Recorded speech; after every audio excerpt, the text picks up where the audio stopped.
तो बिल्ड हो गया, लेकिन उसके जितने भी सारे कंपोनेंट्स हैं आपस में उनकी कंपेबिलिटी सही है या नहीं, सारे कंपोनेंट्स प्रॉपर वर्किंग में है या नहीं, या उनका पावर क्या रहने वाला है, ये सारी चीजें हम लोग टेस्टिंग कैसे करें। उसका एसएसडी सही से काम कर रहा है या नहीं, उसका प्रोसेसर सही पावर में वर्क कर रहा है या नहीं, जो मदरबोर्ड है वो सही पावर में काम कर रहा है या नहीं, ये सारे सवाल उठते हैं जब भी हम लोग एक पीसी बिल्ड कर चुके होते हैं। लेकिन उन सभी को सही तरीके से, उसका जो पावर है एक्चुअली टेस्टिंग करने का सही तरीका क्या है, वो काफी लोगों को पता नहीं। उसी के बारे में हम लोग इस वीडियो के अंदर बात करने वाले हैं। हम लोग समझेंगे कि एक्चुअल जो आपके पास पीसी है, अगर हम नया पीसी बिल्ड कर रहे हैं या फिर आपने कहीं से भी पीसी बिल्ड कराया है, तो उसका एक्चुअल पावर कितना है, या फिर कोई कंपोनेंट फेल तो नहीं हो रहा ओवरलोड पर। ये सारी चीजें समझने के लिए अगर आपको समझना है तो ये वीडियो को अंत तक देखें। इस वीडियो को देखने के बाद आप अपने पीसी का पावर को टेस्ट कर सकते हैं, चेक कर सकते हैं कि कहीं कोई फेलियर तो नहीं है। वीडियो बहुत इंफॉर्मेटिव होने वाली है। समझने के लिए वीडियो साथ अंत तक बने रहे। वीडियो पसंद आती है तो प्लीज वीडियो को लाइक भी कर दिया करें, और पहली बार चैनल पर आए हैं तो चैनल को सब्सक्राइब करें, क्योंकि इस तरह की तमाम वीडियोस हम लोग लेकर के आते रहते हैं। आइए दोस्तों, आगे हम लोग बात करते हैं, समझते हैं। सबसे पहले हम लोग बात करते हैं बेसिक हार्डवेयर एंड मॉनिटरिंग की, कि सब कुछ सही इंस्टॉल हुआ है कि नहीं। ये कहां से पता लगेगा? ये आपके बायोस से पता लगेगा। बायोस की सेटिंग में जाना है, उसके लिए जो है आपको पीसी बिल्ड करने के बाद सबसे पहले बायोस को ओपन करना होता है। उसके लिए किसी मदरबोर्ड में डेल को प्रेस करना होता है स्टार्टिंग में ही, किसी में F2 को प्रेस करना होता है। ये अलग अलग मदरबोर्ड पे डिपेंड करता है। वैसे अगर ऑपरेटिंग सिस्टम नहीं है तो सबसे पहले जो है वो ऑलरेडी बायोस पे ही चला जाता है, अगर नया पीसी बिल्ड कर रहे हैं तो। अन्यथा आपको बायोस पे जाना है। अगर नहीं मिल रहा है तो अपने मदरबोर्ड के अकॉर्डिंग जो है आप गूगल पे सर्च करेंगे, आपको पता लग जाएगा कि आपके मदरबोर्ड के बायोस में जाने के लिए बूट मेनू की क्या है, वहां से आप जा सकते हैं। बायोस में जाने के बाद वहां पर सारी कनेक्टिविटी आपको चेक करना है, जैसे प्रोसेसर रैम प्रॉपर्ली डिटेक्ट हो रहा है या नहीं, वहां पर आपको पता लगेगा। उसके अलावा XMP और DOCP ये इनेबल आपको करना होगा। जब इनेबल करेंगे तभी जो है आपका रैम फुल स्पीड में यूज होगा, अन्यथा रैम को जो है आपका जो पीसी है वो फुल स्पीड में यूज ही नहीं कर पाएगा, जिससे प्रॉपर जो रैम की स्पीड है वो नहीं मिल पाएगा, जिससे आपके पीसी का स्पीड प्रभावित होगा। उसके अलावा बूट ड्राइव यानी कि SSD HDD सही डिटेक्ट हो रहा है कि नहीं, ये सारी चीजें बायोस में जाकर के आपको चेक करना है। इसके अलावा टेम्परेचर मॉनिटरिंग सेटअप आपको करना है, ताकि टेम्परेचर प्रॉपर पता लग सके सभी चीज का। इसके लिए आपको जो है HW मॉनिटर या फिर कोर टेम्प के नाम से सॉफ्टवेयर आता है, ये इंस्टॉल करना है। इससे आपको जो है CPU का टेम्परेचर, GPU का टेम्परेचर, मदरबोर्ड और SSD के जो टेम्परेचर है वो सारे के सारे चेकिंग किए जाएंगे। सारे के सारे जो टेम्परेचर है यहां से आप देख सकते हैं। सबसे बेहतर होता है HW मॉनिटर, यहां पर GPU, SSD, CPU सभी का जो है टेम्परेचर दिखाई दे देता है। हर चीज जो है वहां से देख सकते हैं, चाहे वोल्टेज हो या टेम्परेचर हो, सारी चीजें आपको यहां से आइडिया लग जाता है। लेकिन यहां पर बात आती है एक्चुअली होना कितना चाहिए। तो आइडियल की अगर हम बात करें, अगर कुछ ना चल रहा हो, सिंपल टेम्परेचर की, सिर्फ पीसी आपने ऑन किया हुआ है, कुछ भी ऑपरेट नहीं कर रहे हैं, तो उस कंडीशन में जो CPU का टेम्परेचर है वो 30 to 50 सेंटीग्रेड होना चाहिए। 30 सेंटीग्रेड से लेकर के 50 सेंटीग्रेड के बीच में होना चाहिए। इसके अलावा GPU के टेम्परेचर की अगर हम बात करें तो 35 to 55 डिग्री होना चाहिए। इसके बीच में अगर रहता है तो ये बेहतर है, आपके पीसी का कंडीशन सही है। उसके बाद जो है ड्राइवर को अपडेट करना बेहद जरूरी है, जैसे चिपसेट हो गया, GPU, audio line, WiFi drivers, इन सभी का जो है लेटेस्ट वर्जन आपको इंस्टॉल करना है। ये आपको जो है मैन्युफैक्चरर की जो है वेबसाइट पर बिल्कुल भी इजीली मिल जाता है, या फिर कई बार ऑटोमेटिक ये जो है अपडेट ले लेता है। नहीं ले रहा है तो आपको अपडेट करना जरूरी है, नहीं तो सही तरीके से फुल स्पीड में जो है आपका पीसी वर्क नहीं करेगा। इसके अलावा विंडोज को जो है अपडेट करना बेहद जरूरी है। अपडेटेड विंडोज आप इंस्टॉल कीजिए, उसके बाद जो है उसको अपडेट कीजिए बिल्कुल भी। अगर अपडेट नहीं करते हैं तो कहीं ना कहीं किसी ना किसी चीज से जो है कंपेबिलिटी का इशू जो है आ जाता है, उससे बचना है तो आप अपने विंडोज को हमेशा अपडेट करके रखिए। उसके बाद ही पीसी यूज करने में मजा आता है। उसके बाद आती है CPU परफॉर्मेंस और स्टेबिलिटी टेस्ट कैसे करें। प्रोसेसर की फुल पावर को चेक करना है कि प्रोसेसर फुल पावर में अगर लेते हैं तो उस कंडीशन में क्या उसकी हालात होती है, क्या कंडीशन रहती है। इसके लिए सबसे बेस्ट होता है Cinebench R23 टेस्टिंग। ये सिंगल कोर और मल्टी कोर टेस्ट चलाकर चेक करें आपका प्रोसेसर एक्सपेक्टेड परफॉर्मेंस दे रहा है या नहीं। ये बेंचमार्क होता है, बहुत ज्यादा जरूरी है, इसी से पता लगेगा। आइडियल बेंचमार्क के लिए आप जो है गूगल कर सकते हैं, आपका जो भी प्रोसेसर है उसका आइडियल बेंचमार्क Cinebench R23 का पता लग जाएगा। उससे आप जो है कंपेयर कर सकते हैं। इसके अलावा सीपीयू टेंपरेचर 85 डिग्री से ज्यादा नहीं होना चाहिए। अगर 85 डिग्री से ज्यादा हो रहा है, आपको अपने सीपीयू की कूलिंग को बढ़ाने की जरूरत है। उसके लिए सीपीयू कूलर अच्छा सा यूज कीजिए। वर्टिकल यूज करते हैं तो काफी अच्छा काम करता है, अन्यथा एआईयू कूलर आप यूज कर सकते हैं, वो कभी भी 80 डिग्री से ऊपर जाने ही नहीं देता। ये सारी चीजें आपको ध्यान रखना है।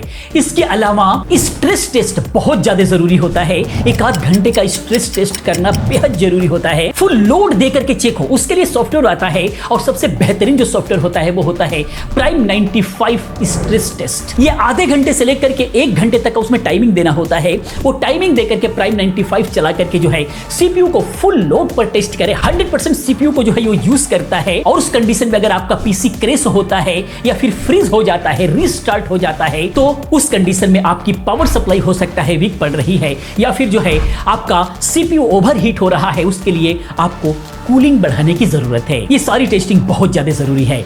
उसके बाद जीपीयू यानी कि ग्राफिक कार्ड का बेंचमार्क और स्टेबिलिटी टेस्ट बहुत ज्यादा जरूरी होता है अगर ग्राफिक कार्ड लगा रहे हैं तो।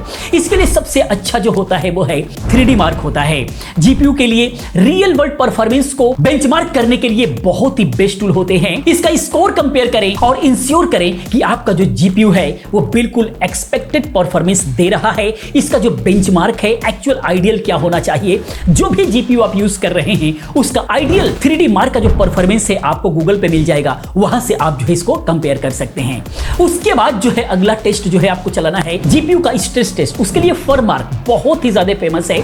इसको चलाते हैं तो ये सीपीयू के पावर को चेक करता है। 10 to 15 मिनट का जो है टेस्ट चला करके जीपीयू का ओवर हीटिंग इश्यूज जो है डिटेक्ट कर सकता है। मैक्सिमम टेंपरेचर इसका 80 डिग्री होना चाहिए, उससे ज्यादा अगर हो रहा है तो ठीक नहीं है। कूलिंग या फिर एयर फ्लो बढ़ाने की जरूरत है। अभी आप लोग कहेंगे जीपीयू का कूलिंग हम कैसे बढ़ा सकते हैं। जीपीयू का फैन तो एक्चुअली कंपनी ही डिटेक्ट करती है, लेकिन वहां पर अगर आपके जो सीपीयू ओवरऑल जो कैबिनेट है उसका एयर फ्लो सही नहीं है तो उस कंडीशन में ये प्रॉब्लम आ सकती है। एयर फ्लो का मतलब सही होने से मतलब ये है कि अगर आपका जीपीयू ओवरहीट हो रहा है तो एक तो हवा जो अंदर लेने की जो जगह होती है फ्रंट से अंदर की तरफ दिया जाता है और नीचे से जो है ऊपर की तरफ हवा दिया जाता है। कई बार लोग ये फैन लगाने में गलती कर देते हैं। एयर फ्लो कई बार नीचे की तरफ भाग रहा होता है, वो भी गलत है। कभी भी जब एयर जब हीट होती है हमारी तो वो हमेशा ऊपर की तरफ जाती है। तो हमेशा ये कोशिश करें कि जो बेस में जो फैन लगा रहे हैं उसका जो एयर है वो नीचे से ऊपर की तरफ आए और जो ऊपर में जो फैन लगा रहे हैं उसका जो एयर है वो ऊपर की तरफ जाए। तो जो भी हीट होगा नीचे से जो है कोल्ड एयर लेगा, ठंडी हवा लेगा और सीधा जो है अंदर की जो हीट है उसको लेकर के ऊपर उड़ जाया करेगा। ये उसका सही सिस्टम होता है। इस तरीके से अगर आप सर्कुलेशन करते हैं, सर्कुलेट एयर को करते हैं तो आप देखेंगे कि आपका जो जीपीयू है उसका कूलिंग बेहतर हो जाएगा और उसका परफॉर्मेंस भी बेहतर हो जाएगा।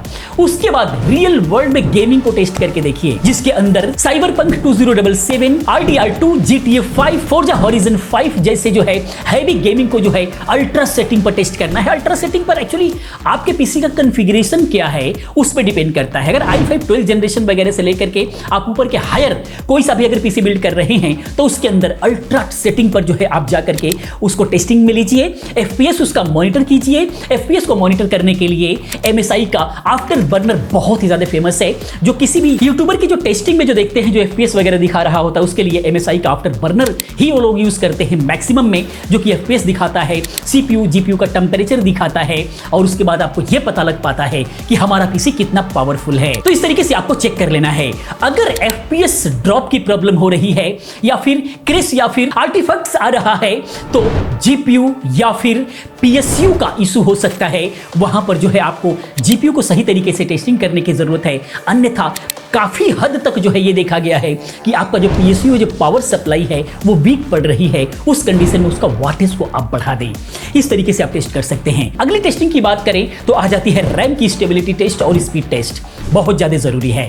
रैम सही तरीके से प्रॉपर काम करेगा तभी जाकर के आपका पूरा सिस्टम सही तरीके से काम करेगा।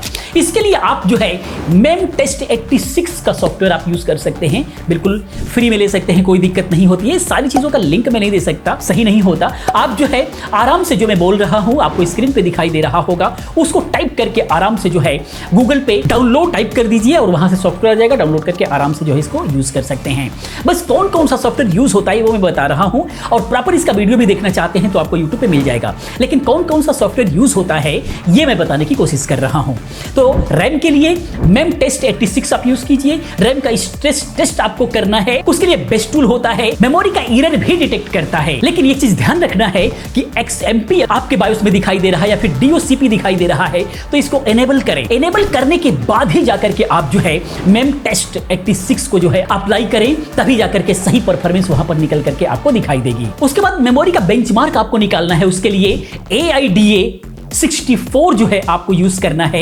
ये जो है रैम की read and write speed check करने के लिए बहुत ही अच्छा टूल है। ये बताता है कि जो उसकी स्पीड है, जो स्पेसिफिकेशन दिया हुआ है, वो डिटेक्ट हो पा रहा है या नहीं। किसी भी प्रकार की अगर प्रॉब्लम होती है तो वहीं पर पता लग जाता है। कई बार क्या कंडीशन होता है कि आपका पीसी स्लो चलने लग रहा होता है, लेकिन वो प्रॉब्लम कहां से आ रही है ये पता नहीं होता। रैम एक्चुअली कई बार 100% खराब नहीं होती है, उसका स्पीड या फिर किसी भी प्रकार का कोई एरर आ गया है, उसके अंदर कई सारी मेमोरीज होती हैं, किसी एक मेमोरी में कोई प्रॉब्लम आ गई है तो उसका स्पीड जो है प्रॉब्लम कर सकता है। किस तरीके से प्रॉब्लम कर रही है वो फॉल्ट होने के बाद पता लगता है।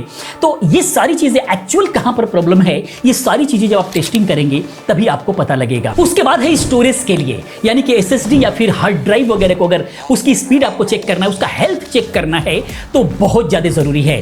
उसके लिए क्रिस्टल डिस्क मार्क बहुत ज्यादा पॉपुलर सॉफ्टवेयर है। SSD और HDD के लिए, यानी हार्ड ड्राइव के लिए उसकी रीड राइट स्पीड टेस्ट करने के लिए ये बहुत ही पावरफुल टूल है, बहुत ही ज्यादा यूज होता है मार्केट में। एग्जांपल के लिए M.2 NVMe की स्पीड की अगर हम बात करें तो 3000 से लेकर के 7000, अभी फिलहाल तो 12000 Mbps से भी ऊपर की जो है SSD आने लगी हैं। तो आपका जो SSD है वो कौन से स्पेक्स का है, उसके आसपास की स्पीड मिल रही है या नहीं मिल रही है, वो सारी चीजें आपको जो है क्रिस्टल डिस्क से ही आपको पता लगेगा। जब ये सॉफ्टवेयर चलाएंगे तो उसका एक्चुअल स्पीड आपको पता लगेगा। तो ये चला करके आप अपने SSD की स्पीड को ट्राई कर सकते हैं। बाकी इन सभी को अगर सही तरीके से देखना ही है, पीसी बिल्ड वगैरह देखना है, तो बाबा टेक रिव्यू चैनल पे जाइए, वहां पर सभी पीसी बिल्ड हम लोग कर रहे हैं और ये सारी टेस्टिंग हम लोग करके भी दिखाते हैं। उसके बाद पावर सप्लाई का टेस्टिंग के लिए, उसके लिए एक टूल है जो OCCT PSU स्ट्रेस टेस्ट होता है। इसके अंदर PSU से मतलब सिर्फ इतना है कि पावर सप्लाई को टेस्ट नहीं करता। ये क्या करता है कि GPU CPU सभी को बिल्कुल भी जो है ओवरलोड दे करके रखता है, ओवरलोड दे करके चेक करता है। उससे ये पता लगता है कि जो पावर सप्लाई है वो उसका लोड ले पा रहा है या नहीं। अगर लोड नहीं ले पा रहा है तो आपका पीसी क्रैश हो जाएगा, रीस्टार्ट हो जाएगा। पावर वीक है तो इस तरह की प्रॉब्लम आ सकती है। इसीलिए OCCT PSU स्ट्रेस टेस्टर बहुत ही अच्छा है। ये सभी को 100% टेस्ट करता है और उसके बाद रिजल्ट निकाल करके देता है। अगर ये टेस्ट पास कर जाता है तो इसका मतलब ये होता है कि ओवरऑल पूरा जो आपका सिस्टम है वो बिल्कुल स्टेबल है, किसी भी प्रकार की कोई प्रॉब्लम नहीं है। इसके अलावा ओवरऑल सिस्टम स्टेबिलिटी टेस्ट अगर आपको करना है तो AIDA 64 स्टेबिलिटी टेस्ट कर सकते हैं, जैसे कि मैंने ऊपर भी बताया है आपको। तो ये एक्चुअली इसके अंदर सारी चीजें मिल जाती हैं, GPU CPU RAM PSU सब कुछ उसके अंदर आ जाता है। इसके अंदर सारी टेस्टिंग यानी कि ओवरलोड देकर के ये टेस्ट कर लेता है, उससे सिस्टम की एक्चुअल औकात पता लग जाता है कि कहीं पर कोई फेलियर तो नहीं हो रहा है, ओवरलोड देने के बाद कोई कंपोनेंट फेल तो नहीं हो रहा है। ये भी टेस्टिंग बहुत अच्छा है, उससे पीसी का बिल्कुल औकात का पता लग जाता है। उसके बाद पीसी का बेंचमार्क निकाल लें आप। PC Mark 10 बेंचमार्क बहुत अच्छा है। ये ओवरऑल सिस्टम परफॉर्मेंस का एक कंप्लीट टेस्ट है जो प्रोडक्टिविटी, गेमिंग और रियल वर्ल्ड टास्क को चेक करता है, सारी चीजें लोड देकर के चेक करता है और उसके बाद बेंचमार्क निकाल करके देता है। उससे ये पता लग जाता है कि आपका सिस्टम कितना पावरफुल है। फाइनली रिजल्ट एनालाइज आपको करना है। अगर कोई प्रॉब्लम आए तो आपको क्या करना है ये आपको देखना ज्यादा जरूरी है। कॉमन इश्यूज की हम लोग बात करेंगे और उसके सॉल्यूशंस की बात करेंगे। जैसे मान लीजिए पीसी बेंचमार्क में एक्सपेक्टेड परफॉर्मेंस नहीं आ रहा है, तो उसके लिए ड्राइवर्स को आपको अपडेट करना है, उसको अपडेट करके रखिए, बायोस में XMP एनेबल करें। इसके अलावा अगली प्रॉब्लम की अगर हम बात करें कि स्ट्रेस टेस्ट में क्रैश हो रहा है आपका सिस्टम या फिर ओवर हीटिंग हो रहा है, तो उस कंडीशन में आपको कूलिंग इंप्रूव करना है, एयर फ्लो को आपको ऑप्टिमाइज करना है, जैसे कि मैंने ऊपर बताया। इसके अलावा थर्मल पेस्ट वगैरह अगर पुराना सिस्टम है तो थर्मल पेस्ट को नया कर दें, उससे भी बहुत ज्यादा फर्क पड़ता है। उसके बाद अगले प्रॉब्लम की अगर हम बात करें तो FPS ड्रॉप हो रहा है, स्टटरिंग यानी कि लैग या फिर रुक रुक करके चल रहा है, या फिर गेमिंग में ऐसा प्रॉब्लम हो रहा है, तो उस कंडीशन में क्या करना है कि VRM यूजेज आप चेक करें, कितना % यूज हो रहा है। वो जो मैंने टेस्टिंग का जो सॉफ्टवेयर बताए हैं उन सबके अंदर जो है VRM का यूजेज भी आपको दिखाई दे देता है कि कितना % यूज हो रहा है। तो आप यूजेज देखें जो कि 50% से अंदर अंदर होना चाहिए तो बेहतर वर्क करता है। अगर उससे ऊपर हो रहा है तो बैकग्राउंड में कोई ऐप चल रहा है तो उसको आप क्लोज करें, लेटेस्ट GPU का ड्राइवर आप इंस्टॉल करें, ये प्रॉब्लम ठीक हो जाती है। इसके अलावा SSD या फिर HDD स्लो अगर हो रहा है तो उस कंडीशन में क्या करना है, तो उसके लिए TRIM ट्रिम एनेबल करें। ये एसएसडी के लिए होता है। साटा केबल आपको चेक करें, अगर साटा केबल सही नहीं है तो उस कंडीशन में भी ऐसा होता है, या फिर लेटेस्ट फर्मवेयर को जो है आप अपडेट करें। अब यहां पर बात आती है कि चेक कैसे हम करें कि ट्रिम एनेबल है या फिर नहीं। तो उसके लिए क्या करना है कि विंडोज सर्च में जाकर के कमांड प्रॉम्प्ट में जो है आपको जाना है, लिख करके सर्च करें। उसके बाद जो है कमांड प्रॉम्प्ट लिखने के बाद जो है रन एज एडमिनिस्ट्रेटर पर जो है आप क्लिक करें, वहां से इसको रन करें। उसके बाद जो है प्रॉम्प्ट के अंदर जो है आपको कमांड लिखना है जो आपको स्क्रीन पे दिखाई दे रहा है, मैं डिस्क्रिप्शन में भी डाल दूंगा, यहां से कॉपी करके पेस्ट कर सकते हैं। तो जैसे ही आप इसको कॉपी करके पेस्ट करेंगे तो वहां पर जो रिजल्ट निकल करके आएगा, disable delete notify is equal to 0। अगर 0 आ रहा है तो आप मान करके चले कि ट्रिम आपका एनेबल है, कोई प्रॉब्लम नहीं है। लेकिन वहीं पर अगर आता है आउटपुट में disable delete notify is equal to 1, अगर 1 आता है तो इसका मतलब एनेबल नहीं है, आपको एनेबल करना पड़ेगा। एनेबल करने के लिए क्या करना है कि आपको वहीं पर जो है फिर दूसरा हमने एनेबल करने के लिए कमांड दे रखा है, डिस्क्रिप्शन में लिंक भी दे रखा है या फिर स्क्रीन पर दिखाई दे रहा होगा, आप ये टाइप करें और इंटर प्रेस करें। इंटर दबाने के बाद जो है ये इनेबल हो जाएगा। सिस्टम को रीस्टार्ट करें, उसके बाद जो है इनेबल हो जाएगा और उसके बाद जो है एसएसडी या फिर आपकी हार्ड ड्राइव सही परफॉर्मेंस देने लग जाएगी। इतने सारे टेस्ट अगर आप कर लेते हैं और इस सारे टेस्ट से अगर आपका पीसी पास हो जा रहा है तो इसका मतलब आपका पीसी बिल्कुल सही है, किसी भी प्रकार की कोई दिक्कत नहीं है। फुल लोड में यूज कीजिए और किसी भी प्रकार की कहीं पर भी कोई प्रॉब्लम हो रही है तो उस प्रॉब्लम को सॉर्ट आउट कीजिए, उसके बाद यूज कीजिए। फुल फ्लैश में मजा आएगा काम करने में। बाकी दोस्तों ये वीडियो इन्फॉर्मेशन आपको कैसा लगा प्लीज आप कमेंट में जरूर बताएं। इसी प्रकार की तमाम वीडियोस को देखने के लिए चैनल को सब्सक्राइब करें, चैनल के साथ बने रहें क्योंकि इस तरह की तमाम वीडियोस हम लोग लेकर के आते रहते हैं। मिलते हैं वीडियो में किसी और अच्छी इन्फॉर्मेटिव वीडियो के साथ में। पूरी वीडियो देखने के लिए चैनल को सब्सक्राइब करने के लिए आप सभी का बहुत बहुत धन्यवाद।